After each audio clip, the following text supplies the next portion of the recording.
ጤና ይስጥልኝ ክቡራትና ክቡራን የዩቲዩብ ቻናል ቤተሰቦች ሰበር መረጃዎችን ይዤ ቀርብ ያለው በርከት ያሉ መካከለኛው ምስራቅን የተመለከቱ ሰበር መረጃዎች በየሰዓታቱ ልዩነት እየወጡ ነው። ዩቲዩብ ላይ በፍጥነት መረጃዎቹ እየተጫኑ ነው። መረጃዎቹ ሲጫኑ ቀድሞ ለእናንተ የማስታወቂያ መልእክት ወይም ኖቲፊኬሽን እንዲደርሷችሁ ዓለም አቀፍ ወሳኝ መረጃዎችን በፍጥነት ለመከታተል የዩቲዩብ ቻናሌን ሰብስክራይብ በማድረግ የደወል ምልክቷን መጫን አትዘንጉ። መረጃዎች ሲጫኑ ቀድሞ ለእናንተ ይደርሳሉ። ወደ ሰበር መረጃው ስናቀና ሌሊቱን ጉድ የሚያሰኙ በርካታ መረጃዎች ወጥተዋል። ይሄውም ፕሬዝዳንት ዶናልድ ትራምፕ አሁንም መካከለኛው ምስራቅን አስመልክቶ የሚናገሯቸው ነገሮች ወደ አደገኛ አቅጣጫ ዓለምን እየወሰዱ ነው ተብሏል። ከዚህ ቀደም እንግዲህ ትራምፕም ሆኑ ሌሎችም የትራምፕ አስተዳደር ውስጥ ያሉ ከፍተኛ ባለስልጣናት በኢራን ውስጥ ያስተዳደር ለውጥ እንዲመጣ አንፈልግም፣ እኛ ኒውክሌሩን ማስጣል ነበር ያንን ያደረግነው የሚል መግለጫ ሲሰጡ ውለው ነበር በትናንትናው ዕለት። ትራምፕ ግን በዛሬው ዕለት ሌሊት በማህበራዊ ትስስር ገጻቸው እንዳሰፈሩት በኢራን ውስጥ የአያቶላ መንግስት እንዲወድቅና አገዛዝ ለውጥ እንዲመጣ እንደሚፈልጉ የሚያስታውቅ መልእክት አሰራጭተዋል። ይህም ውጥረቱን በከፍተኛ ሁኔታ አባብሶታል። የኢራኑ መንፈሳዊ መሪ አያቶላ አሊ ካሚኒ ደግሞ በማህበራዊ ትስስር ገጻቸው የለጠፉት ስዕልና ያስተላለፉት መልእክትም እንዲሁ ሌላ ከባድ ስጋት ያዘለ ሆኗል። በሌላ በኩልም የዓለም መሪዎች በከፍተኛ ሁኔታ መጨነቃቸውን የሚያመለክቱ ሪፖርቶች እየወጡ ነው። ይኸውም ጦርነቱን የሚቀላቀሉ ሰዎች ቁጥር እየጨመረ መጥቷል። ይኸውም የየመኑ ሀውቲ በይፋ ጦርነቱን መቀላቀሉን ይፋ አድርጎ ከሌሊት ጀምሮ ሚሳኤሎችን ወደ እስራኤል ሲተኩስ አድሯል። ከዚህም ባሻገር የሩሲያው ፕሬዝዳንት ቭላዲሚር ፑቲን ደግሞ ሶስተኛው የዓለም ጦርነት በእጅጉ አስጨንቆኛል ሲሉ ለመላው ዓለም ባስተላለፉት መልእክታቸው እንዳሉት ሶስተኛው የዓለም ጦርነት የመቀስቀስ ጫፍ እንደደረሰና ይህም በጣም እንዳስጨነቃቸው ጦርነቱ እንዳይቀሰቀስም እየጸለዩ እንደሆነ የገለጹት ፑቲን ሁኔታው አስፈሪ መሆኑን ጠቁመዋል። በሌላ በኩል እነዚህን መረጃዎች የሚያካርሩ በጣም በርካታ መረጃዎች እየወጡ ነው።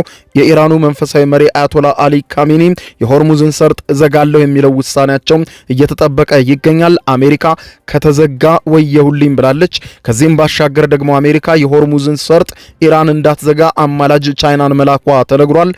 ጉዳዮቹ በከፍተኛው ስብስብ ሁኔታ ውስጥ ነው የሚገኙት። አብረን ዝርዝር መረጃዎቹን እንከታተላቸው። ሰበር ዜና። የግጭት ዳመና በጋረደውና የሚሳኤል ቅንቡላ በየሰዓታቱ ልዩነት በሚበጠብጠው የመካከለኛው ምስራቅ ግጭቱን የአሜሪካው ፕሬዝዳንት ዶናልድ ትራምፕ ሌላ መልክ እንዲይዝ እያደረጉት ይገኛሉ። በየሰዓታቱ ልዩነት የሚሰጧቸውና የሚያስተላልፏቸው መልእክቶች በከፍተኛ ሁኔታ በግጭቱ ላይ የመልክ መቀየር እየከሰተ ሲሆን እስከ ትናንትና ምሽት ድረስ አሜሪካ የአገዛዝ ለውጥ በኢራን ውስጥ እንዲኖር አልፈልግም በማለት ስትከተል የነበረችውን አካሄድና በተለይም ምሽቱን ጄዲ ቫንስን ጨምሮ ከፍተኛ የአሜሪካ ባለስልጣናት በሰጡት መረጃ ኢራን ውስጥ የአገዛዝ ለውጥ እንዲኖር አንፈልግም፣ እኛም የኒውክሌር መታጠቅ በኢራን ውስጥ እንዳይኖር ነው በማለት ከገለጹ በኋላ ጸባችን ከኒውክሌሩ ነበር፣ ኒውክሌሩን መተነዋል፣ አሁን መደራደር እንችላለን ብለው ነበር። ነገር ግን ዶናልድ ትራምፕ ዛሬ ሌሊቱን በማህበራዊ ትስስር ገጻቸው ባሰፈሩት ጽሑፍ የአሜሪካ አስተዳደር ሲከተለው የነበረውን ፖሊሲ በሚቃረን መልኩ በኢራን የአገዛዝ ለውጥ ወይም ሪጅን ቼንጅ እንደሚኖር አስታውቀዋል። ይህ መግለጫቸው ዋይት ሃውስ የጥቃቱ ዓላማ የአገዛዝ ለውጥ አይደለም እያለ በተደጋጋሚ ያስተባበለውን መረጃ ፈጽሞ የሚቃረን ነው። ፕሬዝዳንቱ በትሩዝ ሶሻል የማህበራዊ ትስስር ገጻቸው ላይ ባሰፈሩት አወዛጋቢ መልእክታቸው የአገዛዝ ለውጥ የሚለውን ቃል ከጻፉ በኋላ ፖለቲካዊ ትክክለኝነት ይህ ቃል ላይኖረው ይችላል ካሉ በኋላ ነገር ግን አሁን ያለው የኢራን አገዛዝ ኢራንን እንደገና ታላቅ ማድረግ አይችልም፣ ለምን አገዛዝ ለውጥ አይኖርም በማለት ጽፈዋል። በመልእክታቸው በመጨረሻ ላይ ሚጋ በማለት አስፍረዋል። ይህም የራሳቸው መለያ ከሆነው ሜጋ ከሚለውና ኤምኤጂኤ የሚል ፊደል ካለው ሲተነተንም ሜክ አሜሪካ ግሬት አጌን መፈክራቸው ጋር በማመሳሰል ኤን በአይ በመተካት ሚካ ብለውታል። ይኸውም ሜክ ኢራን ግሬት አጌን በሚል ተክተውታል። ኢራንን እንደገና ታላቅ እናደርጋለን የሚል መፈክር ነው። ይህ መልእክት የወጣው የውጭ ጉዳይ ሚኒስትሩ ማርኮ ሩቢዮን ጨምሮ ሌሎችም ከፍተኛ የአስተዳደሩ ባለስልጣናት የአሜሪካ ዓላማ የኢራንን የኒውክሌር ፕሮግራም ማውደም እንጂ የቴህራንን መንግስት መገልበጥ አይደለም ብለው ነበር። ትራምፕ ግን ዓላማቸው መገልበጥ መሆኑን በዚሁ የማህበራዊ ትስስር ገጻቸው ላይ ጠቁመዋል። ቃል በቃል እንዳሰፈሩት በኢራን ውስጥ ለምን ያገዛዝ ለውጥ አይኖርም ሲሉም ጠይቀዋል። ይህንን ተከትሎ ታዲያም በኢራን ከፍተኛ ቁጣ የተቀጣጠለ ሲሆን ኢራን የሆርሙዝን ሰርጥ ለመዝጋትና የሆርሙዝ ሰርጥ ከተዘጋ ትጠፊያለሽ የሚለው የአሜሪካ መፈክር በኋላ ይህ ያገዛዝ ለውጥ ጭምር እንደታሰበ የተረዳችው ኢራን በአሁኑ ሰዓት የትኛውንም ኃይሏን ከመጠቀም ወደ ኋላ እንደማትል ገልጻለች። ከምሽቱን ጀምሮ እጅግ በርካታ የሚሳኤል ጥቃቶችን በእስራኤል ላይ ያጧጧፈች ሲሆን በይፋም የየመኑ ኃይልም ሐውቲ ጦርነቱን መቀላቀሉን ከየመን አስታውቋል። ከየመን ሐውቲ ባወጣው መግለጫ ከዛሬ ጀምሮ ጦርነቱን ተቀላቅያለሁ ብሏል። ሐውቲ ከኢራን በተጨማሪ በዛሬው ዕለት ወደ እስራኤል ሌሊቱን ሚሳኤል ሲተኩስ እንዳደረም ተመልክቷል። እስራኤልም በተለያዩ የኢራን አካባቢዎች የአየር ድብደባ ስለማድረጓ የወጡት መረጃዎች አረጋግጠዋል። የዓለምን ቀጣይ አካሄድ ይወስናል የተባለው ይሄው የኢራኑ የመንፈሳዊ መሪ አያቶላ አሊ ካሚኒ ቀጣይ ትዕዛዝ ነው። ትዕዛዙም በተለይም በትናንትናው ዕለት የኢራን ፓርላማ ያጸደቀውን የሆርሙዝ ሰርጥ ይዘጋ የሚለውን ሐሳብ አያቶላ እስኪያጸድቁት እየተጠበቀ ሲሆን የየመኑ ሐውቲ ጦርነቱን በይፋ መቀላቀሉን ሌሊቱን ባወጣው መግለጫ ማስታወቁ ደግሞ በቀጠናው የግጭቱ አድማስ በከፍተኛ መስፋፋቱን ያመለክታል። ይኸውም በርካቶች እንደሚሉት ጦርነቱ በአንድ የሚገደብ አይደለም።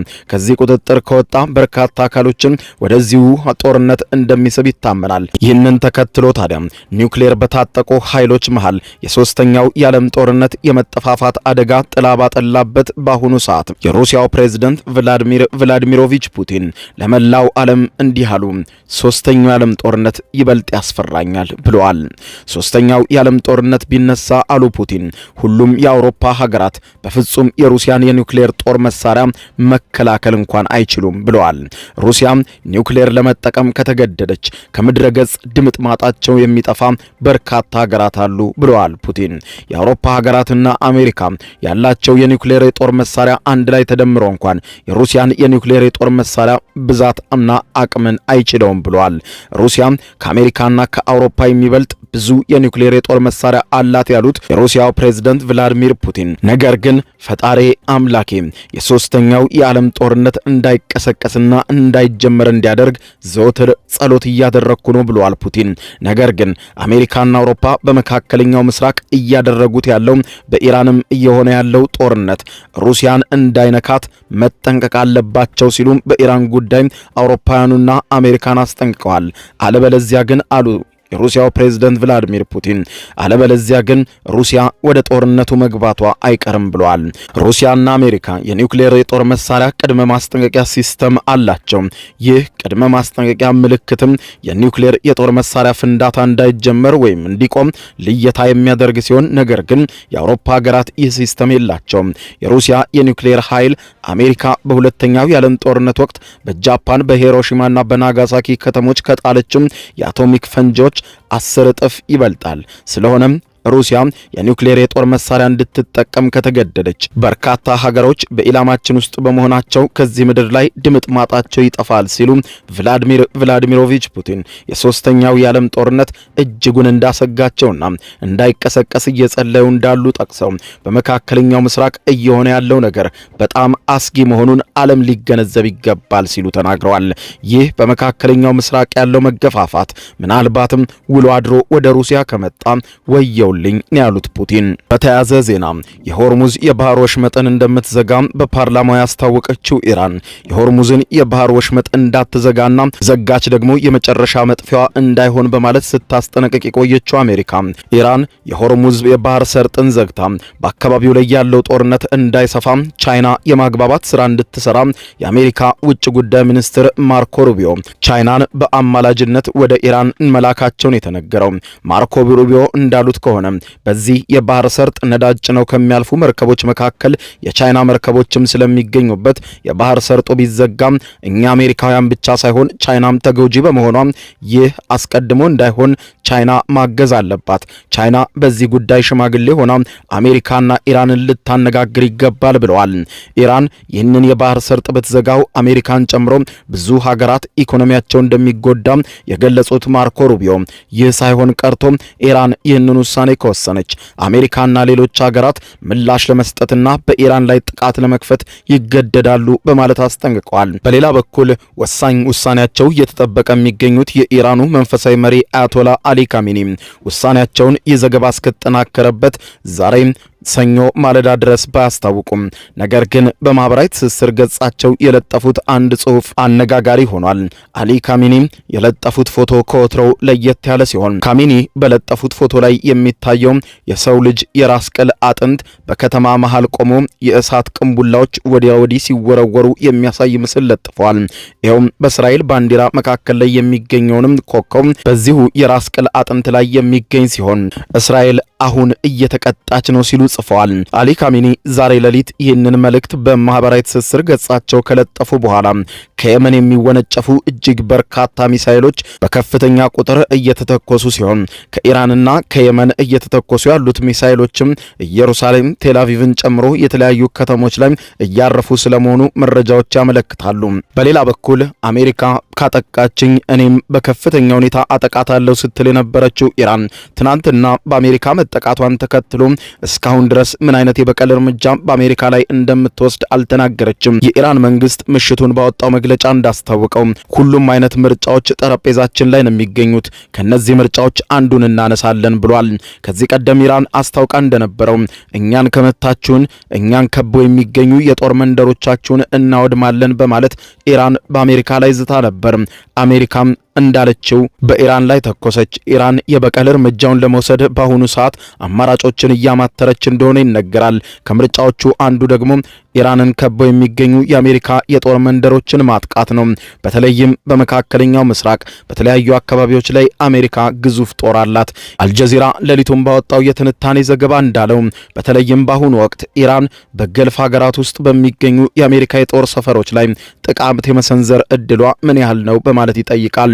የገልፍ ሀገራቱን ፖለቲካ በቅርበት የሚከታተሉት በመካከለኛው ምስራቅ ያለውንም ሁኔታ የሚተነትኑት ተንታኙ ጊዮርጊዮ ካፊየር ስለ ሁኔታው አልጀዚራ ሲናገሩ እንዳሉት በገልፍ የትብብር ምክር ቤት ጂሲሲ ሀገራት ውስጥ በሚገኙ የጦር ሰፈሮች ላይ ጥቃት የመሰንዘር እድሏ ዝቅተኛ ነው ኢራን በማለት ያስቀምጣሉ። አክለውም ሲናገሩ በርካታ ተንታኞች ይህ ሁኔታ ሊፈጠር እንደሚችል እየጠቆሙ ነው። ነገር ግን ዩናይትድ ስቴትስ ቀደም ሲል በሶስቱ የኢራን የኒውክሌር ተቋማት ላይ ያደረገችውን ጥቃት ስንመለከት ከነዚህ ኦፕሬሽኖች ውስጥ አንዳቸውም ቢሆኑ ከጂሲሲ ሀገራት የትኛውም የጦር ሰፈር ላይ አልተካሄዱም ብለዋል። በተመሳሳይ ጊዜ በቅርብ ዓመታት ውስጥ ኢራን ከጂሲሲ ሀገራት ጋር ያላትን ግንኙነት ለማሻሻል ከፍተኛ ዲፕሎማሲያዊ ጥረት ስታደርግ ነበር ብለዋል። እንደ ሳውዲ አረቢያና የተባበሩት አረብ ኤሚሬቶች ያሉ ሀገራትም በኢራን ላይ ከፍተኛ መዋለ ንዋያቸውን እያፈሰሱ ነው ሲሉ ከዚህ አንጻር በእነዚህ ሀገራት ውስጥ የሚገኙ የአሜሪካ የጦር ሰፈሮችን የማጥቃት እድሏ ኢራን ዝቅተኛ ነው ይላሉ። ኢራን በገልፍ ሀገራት ውስጥ በሚገኙ የአሜሪካ የጦር ሰፈሮች ላይ የበቀል ጥቃት ብትፈጽም በኢራንና በገልፍ አረብ ንጉሳዊ አገዛዞች መካከል ባለው ግንኙነት የተመዘገበውን እድገት በእጅጉ ያበላሸዋል ብለዋል። ከጊዮርጊዮ ካፊየሮ አስተያየት በተጨማሪ በአሁኑ ጊዜ ያሉ መረጃዎች እንደሚያሳዩት ኢራን በገልፍ ሀገራት በሚገኙ የአሜሪካ የጦር ሰፈሮች ላይ ጥቃት ለመሰንዘር ያላት ስጋት ከፍተኛ ነው ይላል አልጀዚራ። አንደኛው የኢራን ማስጠንቀቂያ ዩናይትድ ስቴትስ በኢራን የኒውክሌር ተቋማት ላይ ጥቃት ከሰነዘረች በኋላ ኢራን በመካከለኛው ምስራቅ የሚገኙ የአሜሪካ የጦር ሰፈሮችን እንደ ኢላማ እንደምትቆጥር አስቀድማ አስረግጣ ነበር። ጥቃቱን ለመሰንዘር አሜሪካን ለሚጠቀሙ ሀገራትም ተመሳሳይ ማስጠንቀቂያ ተላልፎ ነበር። ነገር ግን ያ አልሆነም። ኢራን ጥቃቱ ከደረሰባት 24 ሰዓታት ሁሉ አልደፉም። ኢራን ምንም አይነት እርምጃ ከመውሰድ ተቆጥባለች በማለት ተንታኙ ያስቀምጣሉ። ዩናይትድ ስቴትስ በባህሬን፣ በኳታር፣ በኩዌት፣ በተባበሩት አረብ ኤሚሬቶችና በሳውዲ አረቢያን ጨምሮ በገልፍ አካባቢ በርካታ ቦታዎች ላይ ግዙፍ ወታደራዊ ሰፈሮችና በርካታ ወታደሮችም አሏት። እነዚህ ሰፈሮች የኢራን ማስጠንቀቂያን ተከትሎ ኢላማ ሊሆኑ የሚችሉ ናቸው ተብለው በተጠንቀቅ እንዲቆሙ ታዘዋል። ነገር ግን ባለፉት ሰዓታት ሁሉ በአካባቢው ምንም አልተፈጠሩም። ካፌሮ እንደሚሉት የኢራን ከጂሲሲ ሀገራት ጋር ያላትን ዲፕሎማሲያዊ ግንኙነት የማጠናከር ፍላጎት ጥቃትን ሊቀንስ ይችላል የሚል እይታ ቢኖራቸውም በዩናይትድ ስቴትስ የኒውክሌር ተቋማት ላይ የተሰነዘረው ጥቃትና ኢራን የሰጠችው ምላሽ በገልፍ ሀገራት በሚገኙ የአሜሪካ ጦር ሰፈሮች ላይ ጥቃት የመሰንዘር አደጋ መኖሩን አያመለክትም ብለዋል። ከተሰነዘረም አሜሪካ የምትመልሰው ምላሽ ብርቱ በመሆኑ ኢራን ያንን ለማስወገድ ስትል አደጋው የቀነሰና ዝም አላልኩም የሚል አነስተኛ ጥቃት በተለያየ አካባቢና በተለያየ መልክ ልትወስድ ትችላለች በማለት ያስቀምጣሉ። በሌላ በኩል የመካከለኛው ምስራቅ ከፍተኛ ስጋት ውስጥ ባለበት በአሁኑ ሰዓት የአሜሪካ መንግስት ዓለም አቀፍ የጉዞ ማስጠንቀቂያ አውጥቷል። ይሄውም በመካከለኛው ምስራቅ የአየር ክልሎች የመዘጋትና የመከፈት ጉዳይ በከፍተኛ ሁኔታ እየጨመረ በመምጣቱ ዜጎች ወደዚያ አካባቢ ከመጓዝ እንዲታቀቡ ማስጠንቀቂያ ያወጣ ሲሆን በተለይም በመካከለኛው ምስራቅ የጉዞ መስተጓጎልና የአየር ክልል መዘጋትና መከፈት በውጭ ሀገራት በሚገኙ የአሜሪካ ዜጎችና ጥቅሞች ላይ ከፍተኛ የተቃውሞ ሰልፎች በተለያዩ ከተሞች ስለሚደረጉ የአሜሪካ ዜጎች በያላችሁበት ሁሉ በተጠንቀቁ ነው። ሀገር ቤትም ያላችሁ ወደ መላው ዓለም የምታደርጉትን ጉዞ ለጊዜው ገድቡ ሲል የአሜሪካ መንግስት ጥብቅ የሆነ ማስጠንቀቂያ ለዜጎቹ ሰጥቷል። በሌላ በኩል ሀገራት ዓላማቸውን በሰላማዊ ጥረት እንጂ በሁከትና ደም አፋሳሽ በሆኑ ግጭቶች ማስፈጸም የለባቸውም ሲሉ የሮማው ካቶሊክ ቤተክርስቲያን ርዕሰ ሊቃነ ጳጳስ ሊዮ 14ኛ ገልጸዋል። ርዕሰ ሊቃነ ጳጳስ ሊዮ 14ኛ ፕሬዝዳንት ዶናልድ ትራምፕ በኢራን የኒውክሌር ጣቢያዎች ላይ የወሰዱትን የአየር ጥቃት በከፍተኛ ሁኔታ የተቹ ሲሆን ጦርነት ችግርን አይፈታም ሲሉ ተቃውመዋል። ከመቼውም ጊዜ በላይ አሁን ያለንበት ጊዜ ዓለማችን ሰላምን ትፈልጋለች። ይህም ሰላም በጦር መሳሪያና በግጭት አይመጣም በሰላማዊ ንግግር እንጂ ብለዋል ርዕሰ ሊቃነ ጳጳሱ። ዓለም አቀፉ ማህበረሰብም ሰላምን ለማምጣት በትብብር ሊሰራ ይገባል ሲሉም አስጠንቅቀዋል።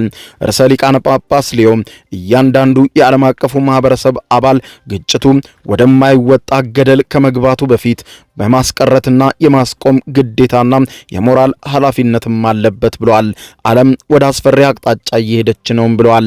ሀገራት ዓላማቸውን በሰላማዊ ጥረት እንጂ በሁከትና ደም አፋሳሽ በሆኑ ግጭቶች ማስፈጸም መጀመር የለባቸውም ሲሉ ርዕሰ ሊቃነ ጳጳሱ ሊዮ መናገራቸውን ሮይተርስ ዘግቧል። በሌላ በኩል የሩሲያና ቻይና ተቃውሞ በአሜሪካ ላይ በርትቷል።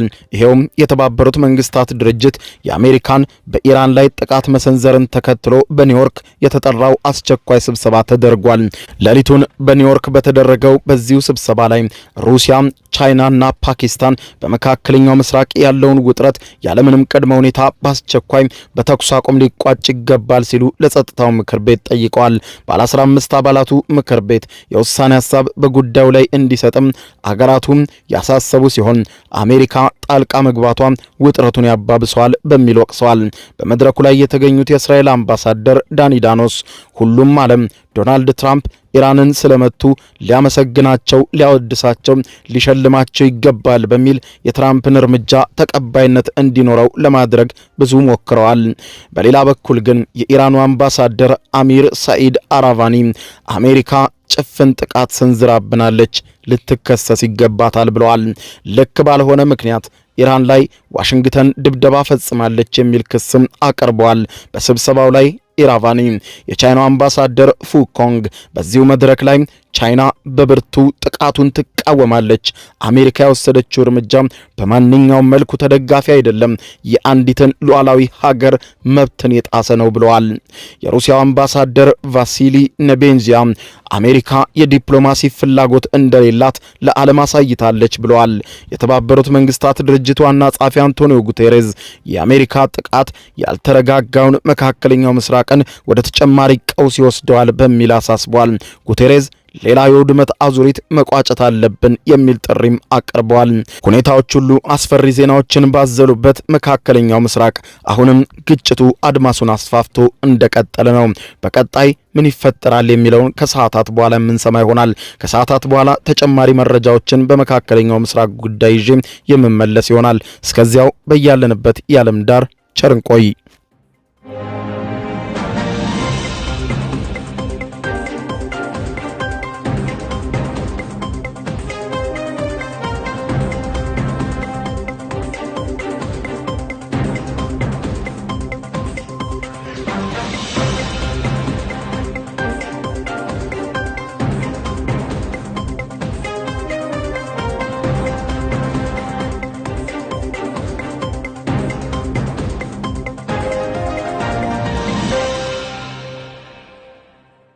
የዩቲዩብ የስኬት ሚስጥሮችን በዝርዝር የያዘው የአቤል ብርሃኑ የወይኗ ልጅ አዲስ መጽሐፍ በገበያ ላይ ዋለ። ዩቲዩብ ለመጀመር በአጭር ጊዜ ስኬትን ለመቀዳጀት አስበዋል? ዩቲዩብ ጀምረው ሚስጥሮቹ አልገባ ብለውታል? እንግዲያውስ አዲሱ በዩቲዩብ 2 የወርቅ 3 የብር ሽልማቶችን ያገኘው የአቤል ብርሃኑ የወይኗ ልጅ የዩቲዩብ ሚስጥሮች መጽሐፍ በዝርዝር ሁሉንም ያብራራሉታል። ዛሬውኑ ገዝተው ህልሞን እውን የሚያደርጉበትን የዩቲዩብ የስኬት መንገድ ይጀምሩ። በውጭ ሀገራት ለምትገኙ ከአማዞን ላይ ብታዙ በቀናት ውስጥ ደጁ ይደርሳል። የአማዞን ሊንኩን እዚህ ቪዲዮ ኮመንት ላይ ያገኙታል። በሀገር ውስጥ ለምትገኙ በ0949 13 0000 ቴሌግራም ላይ ይዘዙ። ካሉበት ቦታ እናደርሳለን። የዩቲዩብ ሚስጥሮች፣ ዘመኑ ጋር ተፈላጊ መጽሐፍ።